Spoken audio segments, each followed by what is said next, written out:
Hello, everyone. Welcome back to the weekly FCG movie reviews. As you know, Film Critics Guild is a non-profit, and we have around 51 members from all over India in different cities. And our members always review films every week in different publications across medium, be it digital, radio, or print. I'm Abhra, the senior manager at the Guild, and I'm very happy to welcome two members. Uh, Rohan Naahar and Shomini Sen. Rohan writes reviews for the Indian Express and Shomini does it for the WION. So Rohan, Shomini, welcome. Tell us what all you watched this week. Hello. I only watched Furiosa, and I watched Bridgerton. I didn't watch anything from India this week. What about you, Rohan? I watched Furiosa as well, and I watched while we watched some time ago. So, I mean, another movie that's come out from India that's relatively quietly been released, but deserves more people to talk about it. Definitely. That's something that I am very eager to watch. I don't know how I'll watch it or when I'll watch it, but hopefully soon. So, should we first talk about Furiosa? Because that's Yeah, the big release of the week. What was your opinion about the film? so I was kind of wary because I knew that the it was a long movie, and I'm always a little stressed out when I know that I'm going to watch a very long movie. But surprisingly, I was engaged the whole way through. And it's one of those movies where you can't have like a knee-jerk immediate reaction to it, like I liked it or I didn't like it or whatever. It's one of those movies where you think about it for a while. I haven't made up my mind. I didn't hate it, obviously. There's a lot to admire about it, but there's also stuff that, it's very noticeably like, why are you doing that? You know? So like complicated feelings. What do you think about it? Actually, now that you are putting it out like this, it is true. You cannot have a knee-jerk reaction about it. Um, I haven't, I have to be honest, I haven't watched all the Mad Max films. I did watch the 2015 film, which had Charlize Theron and Tom Hardy, and I had loved it.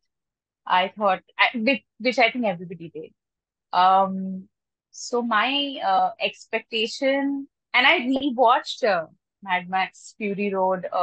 I think 2 days before I went in to watch Furiosa, just to revisit and brush up my memory and stuff. So obviously, I mean, my expectations were quite high. Um, but yeah, I mean, I didn't hate it again, but I couldn't help but compare it a lot. I kept going back to Fury Road a lot. Um, and uh, I was in love with all the characters that Fury wrote, everything, the detailing, it was just stunning. While George Miller, I think, has kept the same premise, the it's more you might agree or disagree. I thought this Furiosa was far more philosophical, uh, or trying to say a lot of things through its story, while Fury Road had a lot to interpret for the common man or for the viewer. So, yeah, I mean, I'm still thinking about the film. I would want to Mm-hmm. revisit it again, Mm-hmm. whenever it's possible. So yeah, it's I'm still in the middle somewhere. I did not love it as much as I did Uh-huh. Fury Road, but I did not hate it either. No, I agree with you. I agree that it's very different from Fury Road, and I agree also that it almost demands you to make comparisons, not comparisons, but so closely tied to that movie, right? Um, uh, it is more philosophical, yes. It's not. Fury Road was a very economical action movie, just one long chase. This one is five chapters. It's like almost like a biblical epic. Yeah, so I agree with you. I agree, and it's a complicated movie. What I didn't like about it was, like you, I watched Shruti Road again a couple of days ago just to kind of get in the zone again. Uh, we Road, a lot of it was shot on location. It feels real, right? You can almost feel the heat. You can touch the metal. Uh, Here it's not like that.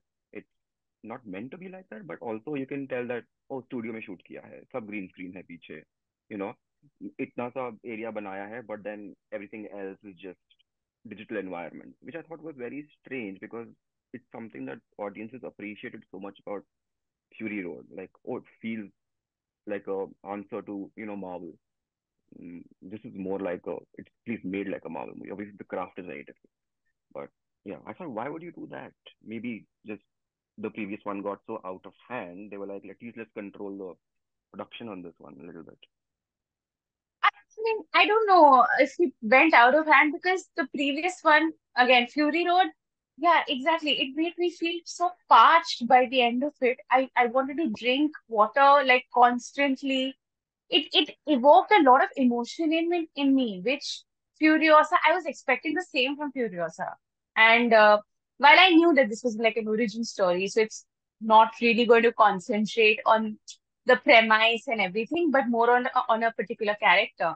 But despite that, I had that feeling that, oh, I'm going in for this, dystopian future and Hmm. how it will make me think. It didn't give me that kind of feeling at all. Um, and there was a certain amount of crazy madness that Fury Road had. It was like so much is happening, and you're so invested that will they make it? Will they finally make it to that other side, the The land of the green place. mothers, the green place exactly? Will they make it? And that the aesthetics, it was just so right. And I think for a lot of us, a entire generation, the 2015 served as like their first film. A lot of people I also know who were curious about the Mad Max franchise after watching 2015 Fury Road, and then they went back to the 80s films because a lot of us were not even born when the first film came out. Hmm. So this, I don't think Furiosa will make anybody go back. It's a standalone film. Sure, if somebody likes it, then it's. I don't think it will make people want or make people curious about the Mad Max franchise. I had a Hmm. feeling like that.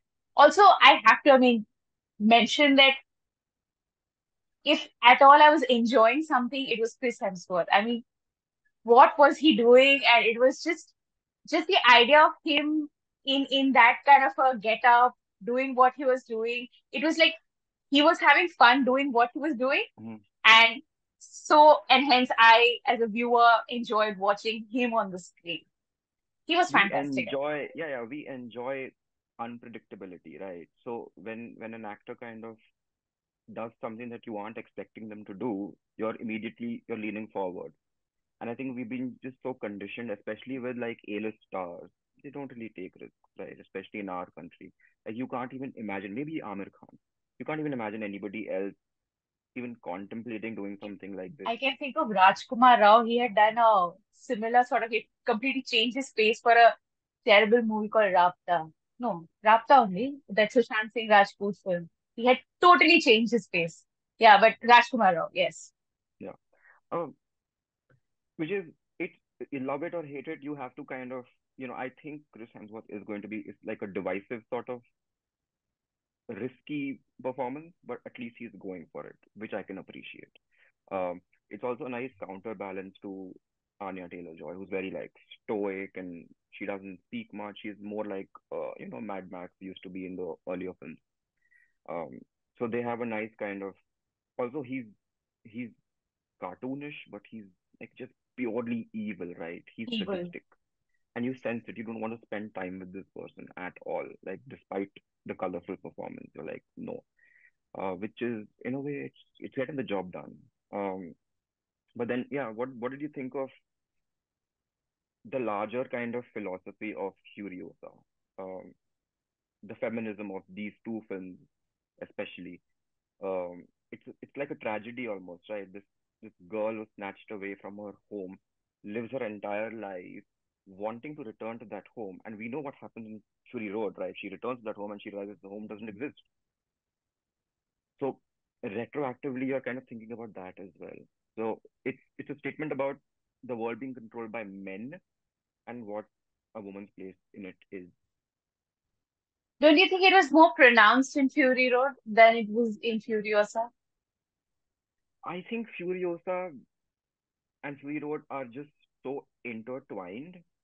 Without Fury Road, Furiosa wouldn't work as well as it does. And without Furiosa, like Fury Road is a very straightforward narrative, right? So it works on a very basic level. Like get from A to B, here is the objective, here are the main characters, and that's all you need to know. Here it's kind of involving different factions, there's politics, there's power games, there's gender, all those things. So I'm engaging it with a very different in a very different way as I would with Fury Road. Fury Road, I'm also appreciating just the choreography, right? In addition to Hmm. in addition to the feminist theme. Um, but yeah, I was curious to know what your perspective on this was. It's actually an interesting point that you raise. As I said, I mean, it's more philosophical. But I think it was more pronounced for me. I felt it was more pronounced in Fury Road. I mean, I could see that. Sure, I mean, she was saving some women only. Um Here, the politics is a bit different, but it's more familiar to us. You Hmm. know, women being exchanged in for exchange for control over another land. It's very identifiable. Yeah. Um because you can go back to history, you can go back and and the way it is also, you know it, she's taken in by another warlord because of as a breeder, not really as a a soldier or a whatever. Hmm. She becomes a commander eventually, and how Hmm. she works her way around it, which also brings me. I'm sorry, I'm digressing, but the young child, that child actress who played the young Furiosa Yeah. before Anya, Alila, I think her name is. She was, I think, fantastic in her that 1 hour of her screen time. She was Hmm. fantastic. So yeah, it's quite nice. And coming back to the point that yeah, I also felt that it's very interesting the way uh, it sort of like says that even in the near future of our, I mean in future, women will be treated as commodities even when there's a crisis in the world. And there also will be another place like the Green Earth where there will be the control of the mothers, because it's a land of mothers. Multiple women are there, and they are the controlling this thing. But yeah, that how greed and power will always be about men and their power and their power play, and not the Hmm. women. So it's a very interesting take now that I think about it. See, that's what Furiosa makes you think a lot more than later. Like it when you're discussing it, then you're Yeah. realizing the multiple layers in the film, Hmm. which is interesting. Yeah. Also, the movie, both Fury Road and Furiosa, invite you to kind of imagine things that you aren't necessarily seeing on screen, right? So we know that to survive, Furiosa makes herself look like a boy, right? Which is the Yeah, only way you can.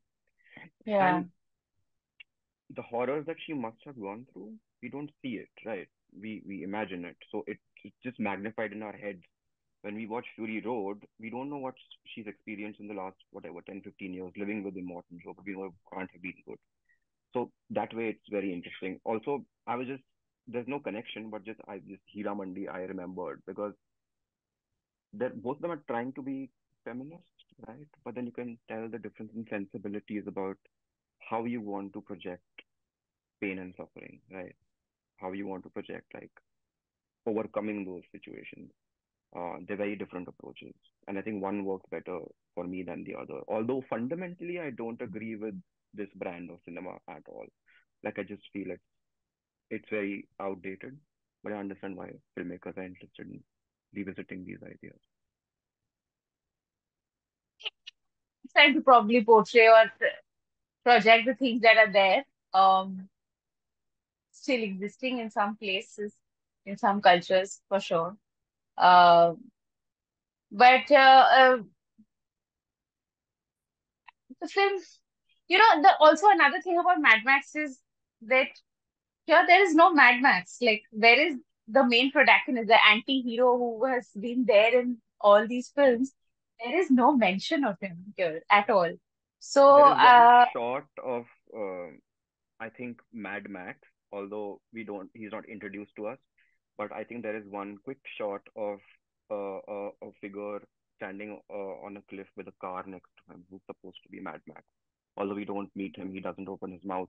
at the end, No, in the middle when there's some chase and someone is just looking over the chase. It's very quick. But the character, oh, the Praetorian Jack actor is meant to be kind of a stand-in for Mad Max. He's wearing the same jacket also. So I mean, they have like a version of that, but he's not the the same one actor. who's like the mentor to her.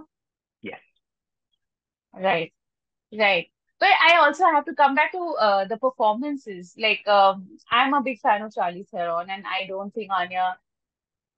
I don't know. She didn't work for me as Furiosa. I mean, I I think would it was have been very. okay if Charlize Theron had come and been cast, and they could have used de-aging for her if needed. But I thought she had more gravitas in her performance than Anya Taylor had. I thought she was. I mean, I didn't have any complaints about the performance. I thought she was just so overpowered by whatever Hemsworth was doing. But that tends to happen. We've seen, to go back to a famous example, we've seen like Christian Bale and Heath Ledger. Like it's one of those dynamics, right? I thought she was fine. She did what she was supposed to do, which is she embodies hurt very well. Her eyes communicate a lot, especially when she's masked. So she's doing what she's supposed to do. I thought she was, but Charlize Theron, obviously, that role is kind of defining in her She sort career. of like set the bar pretty high for me. Yeah, and Um, plus I, I just don't the. think Anya Mhm. Taylor has that maturity as a performer that Charlize Theron brought. I mean, in Fury Road, we don't get to see so much of her backstory, right? Furiosa is just a person who's transporting and saving or rescuing a bunch of others and taking them to another place. But Mhm. in that space also, like there was so much, and she had very few dialogue lines to say, but so much, there was a element of mystery. There was so much of pain that she shows, especially Mhm. the last shot when she finally finds out that that green Mhm. place doesn't exist anymore. And the pain that she shows, it was so beautifully done by Mhm. Charlize Theron, which I don't find the pain or anything. Like, yes, she has big blue eyes, and I think that's why she was cast, Anya Taylor, but I didn't find that kind of maturity or that deep uh I couldn't resonate with her character that much, even though I could see that she's come a long way, she's struggled so much, she's gone through a lot. But I kept thinking, no, it should have been Charlize Theron there. No, it should have been Charlize Theron there. So I had that kind of a feeling. So Mhm. yeah, that's my thing. Yeah, so I mean, both of us can agree that it's a complicated movie to wrap our heads around, which is I appreciate, right? Because so many times we watch, especially like big budget films, where you're like good, bad, whatever, and then you forget about it. But at least this one. Also, I don't know why they did that, the 40-day war. They made it into a montage. I don't know why they would do that. I mean, I was like, what? I was waiting for that. Like, they should have had that a little more detail. I don't know why they had to concise that, of all things, into a montage. I think George Miller was clearly attempting something very deep here. Yeah, yeah, He that just was, I wanted to mean, step very away. pointed kind of statement about just how animalistic people are and this cycle that we're trapped in. And it gets the point across, and like, fine, chalo, theek hai. Ab now let's just get to the climactic battle, which is not really a battle, it's like a conversation, right? Which is also interesting in a Mad Max movie. Yeah, considering that Mad Max is known for its action, the Yeah. crazy action sequences, I thought, hey, I mean, what?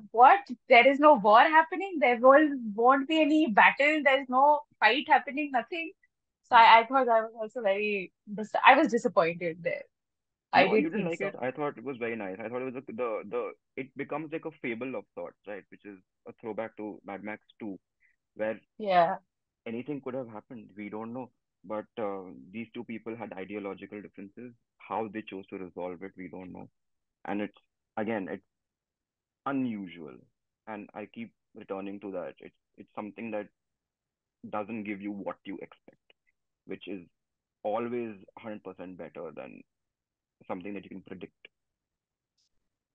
Absolutely. You also watched while no, sorry.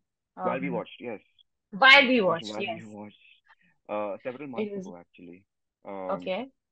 but it's out on movie right now. It's about Ravish Kumar, the journalist, and the decline of news media in our country uh, through the perspective of NDTV. It's about freedom of expression. It's very relevant because we're currently in the middle of elections, and it's been quietly released. I, I, I think the movie will find its audience, or if it hasn't already, but it's one of those necessary things to watch, Watch. especially if you're just a sentient human being in this society. Um, And it's on a day like today, when Delhi's voting, yeah, it's people should seek it out, and they should make an effort to seek it out. It's one of those movies that you just don't, we'll get to it, whatever. You need to watch it. It's important, and it's um, disappointing to watch it, but it's also in a very strange way. It's also hopeful, right? Um, the battles are probably going to be lost in the coming few years, but then the movie leaves you with the sense that at least if some people continue the fight, then there is still hope, maybe for future generations. A very sobering watch, but important and necessary watch. I intend to watch it. I don't know. I've just not been finding any time to watch it. But yeah, that's I think a very necessary watch, as you said. Yeah. And I hope it reaches out to. I don't know if in this day and age, if it's going to reach to a wider audience. But I do hope that some movie is a very niche platform. Not everybody subscribes to movie. So I do hope that it also is taken up by some other big uh, OTT space, even if The for film limited was time. pirated a few months ago, because Yeah, it was aired on a US channel, and after that got pirated. Millions of people watched it. Obviously, we don't condone piracy, but the movie will find its audience. Some things can't be stopped. So and I also hope that it is shown if it hasn't already been in universities and colleges because every if they year allow so it, many so many people come out of various media schools and uh, with very I'll tell you about me. I mean, almost more than a decade ago when I came out, I had certain ideologies about journalism and everything. I think we all do. Young freshers, we change the world with our work and our writing and everything. But how it degenerates over a period of time, and so I think it's a very essential watch also for media students because yeah. here is a man who's doing what he's doing um, within the commercial realms. He was in NETV for many, many years, and yet speaking out and speaking the right things, saying the right things. So I think it's also a very important watch Mhm. for all students who are aspiring a career in media. But from a very serious necessary watch, I have to go to I watched Bridgerton season 3 very recently, and it's the most superfluous thing I think. But it's fun, it's sometimes just fun to watch something as uh, light as Bridgerton. Mhm. Bridgerton, in its own way, tries to speak about inclusivity. Mhm. With every season, it has just been increasing it. Um, but it's a Regency era. There's a queen, there is the British, and it's very difficult to wrap your head around the fact that there is a Miss Sharma, as they call her, instead of Sharma, or a African American. hero, and and it's an equal world where even the deaf and the mute are included, and it's just a very interesting world that Shonda Rhimes has created. But at the same time, I have to say this, that I watched Bridgerton season 2 first, and Mm-hmm. I was quite invested in it. I thought it was quite interesting, and I loved the lead pair, which made me watch season 1. And I enjoyed both season 1 and season 2. Season 3 has come out in two parts. The first part is just out. Season 3's second part will be out in June. But the 4 episodes are such a drag. I mean, I was struggling to finish it, and so disappointing. And now they have made a template, and they need to tick boxes, and it's just so boring, and I just didn't like it. So it was quite a disappointment. And considering I was quite eagerly waiting that how they're going to pan out the story, but it didn't work for me at all.